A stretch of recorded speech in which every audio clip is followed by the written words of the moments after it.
والحوادث ما كان وما يكون في اللوح المحفوظ মহান আল্লাহ তাআলা মুসলমানদের ঐক্যবদ্ধভাবে থাকার নির্দেশ দিয়েছেন এবং নিজেদের মাঝে দ্বন্দ্ব ও দল উপদল তৈরি করতে নিষেধ করেছেন।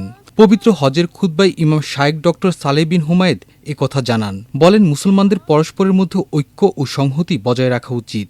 তিনি বলেন, ঈমানদারদের উচিত আল্লাহকে ভয় করা, তাকওয়া অবলম্বন করা। তাকওয়া ঈমানদারের বৈশিষ্ট্য। আল্লাহু আকবার, আল্লাহু আকবার। তিনি আরও বলেন, শয়তান মুসলমানদের প্রকাশ্য শত্রু। মুসলমানদের উচিত পরস্পরের মাঝে ঐক্য ও সংহতি বজায় রাখা। আল্লাহ ইসলামকে মানব জাতির জন্য দিন হিসেবে পছন্দ করেছেন উল্লেখ করে শায়েখ সালেহ বিন হুমায়েদ বলেন, তুমি যদি তোমার শত্রুকে ক্ষমা করো তাহলে আল্লাহ তোমাকে তার বন্ধু বানিয়ে নেবেন। তিনি আরও বলেন, সৎকর্ম পাপসমূহকে মুছে দেয়, তাই আমাদের উচিত যতটা সম্ভব নেক কাজের চেষ্টা করা। রাসূলুল্লাহ সাল্লাল্লাহু আলাইহি সাল্লাম বলেছেন, আল্লাহর ইবাদত এমনভাবে করো যেন তুমি তাকে দেখছো। তিনি বলেন, ইসলাম ধর্মের 3টি স্তর রয়েছে, যার মধ্যে সর্বোচ্চ স্তর হল ইহসান। পিতামাতার সঙ্গে সুব্যবহার, নম্রতা প্রদর্শন এবং প্রতিশ্রুতি পূরণ করাও ইসলামের অংশ।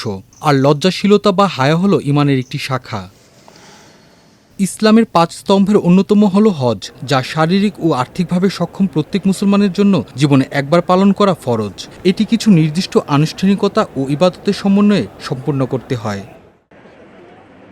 বুধবার হাজিরা পায়ে হেঁটে আরাফাতে পৌঁছাতে শুরু করেন। কেউ কেউ নিজেদের মালপত্র নিজেদের কাঁধে বয়ে নিচ্ছেন, কেউ বা বৃদ্ধ আত্মীয়কে সহায়তা করছেন প্রচণ্ড গরমের মধ্যেও।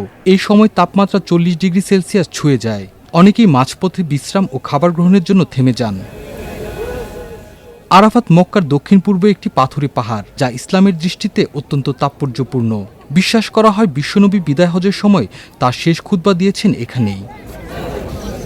ইসলামিক ঐতিহ্যে আরাফাত দিবসকে বছরের সবচেয়ে পবিত্র দিন হিসেবে বিবেচনা করা হয়। এদিন আল্লাহ বান্দার খুব কাছাকাছি আসেন এবং পাপ ক্ষমা করে দেন বলে বিশ্বাস করা হয়। হাজিরা আরাফাতে থাকেন মধ্যরাত থেকে সূর্যাস্ত পর্যন্ত।